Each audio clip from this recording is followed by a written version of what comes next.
This is the astrological update for Libra for the whole of August. And it's quite an interesting month for you because it's a month of enlightenment. It's actually a month where you could commune with the universe, and the universe is trying to give you some very strong symbols and signposts to how you can develop your spirituality, how you can get in the flow and the groove of the universe to draw your desires to you.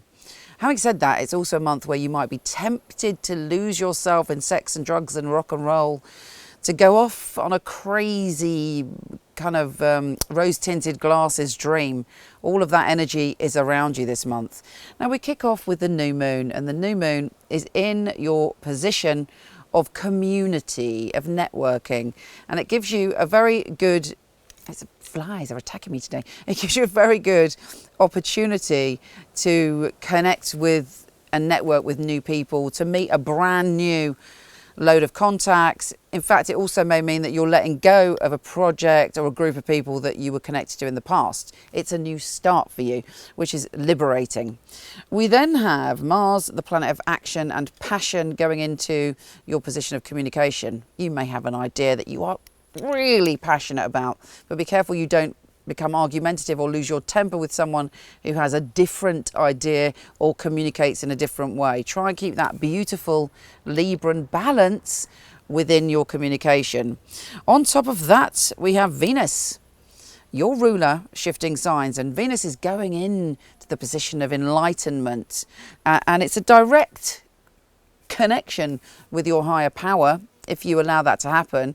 For some people, though, there will be illusions around love and maybe falling into a romance that becomes, you don't know where you stand. It might feel as if you're connecting with source. It may feel as if you've had a past life with that person, but, try and keep one foot on the ground within that scenario, because yes, it could be this amazing person that you've traipsed the universe with over eons, but it could also be utter illusion that's pleasurable but very confusing. We have Venus squaring Mars, so you might find that also maybe some people are not approving of your relationship, or you're arguing with someone because they're not fitting your ideal. But actually, I believe that's a double-edged sword, because the universe is trying to teach you about evolving, not blaming, by taking responsibility for your own patterns and behaviour.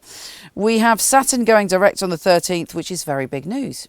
Saturn is all about learning. Saturn is all about responsibility, and it may be that you were tied to projects that involved communication in the past, and you've moved on from that. You want to do something else, or you wanted to commit to something, but you were like maybe even in a contract that you couldn't get out of. Suddenly you are free and you can commit to something that you truly believe in.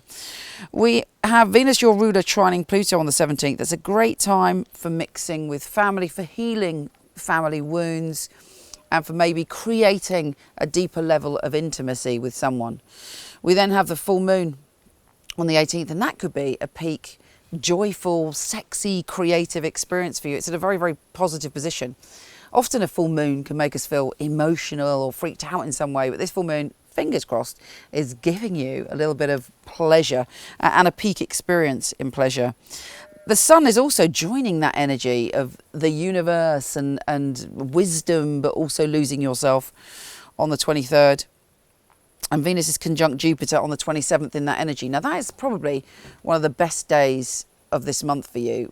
When Venus and Jupiter connect, you're able to push forward. There's kind of good fortune around your love life. You're seeing things as they are, and you're also kind of healing your soul when it comes to relationships. Perhaps if you had a relationship in the past and you were wounded, there's a big sort of moving on. There's a big energy connected to evolving your love energy.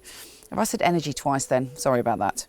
Now, the good news is also we have Mercury, Venus and Jupiter conjunct in that energy on the 28th. So all of that week is just, you should be on a bit of a high. There should be positive connections and great chemistry around you.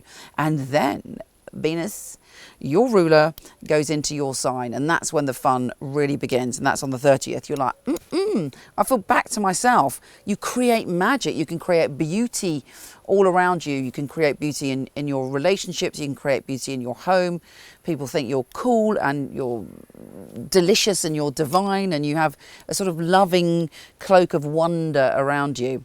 Do get what you need to get done before the 31st, though, as Mercury is going retrograde again. It's going backwards, causing a little bit of havoc, and anything you said that was sort of lacked boundaries may come back to haunt you.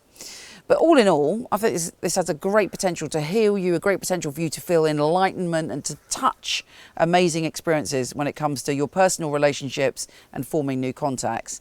If you enjoyed this, check out my website where I've got lots of free interactive tarot readings, which fingers crossed you'll love. And of course, show me some love, share, like, comment, whatever you want to do, or subscribe would be fabulous. Take care, have a stunning month, and I'll speak to you soon.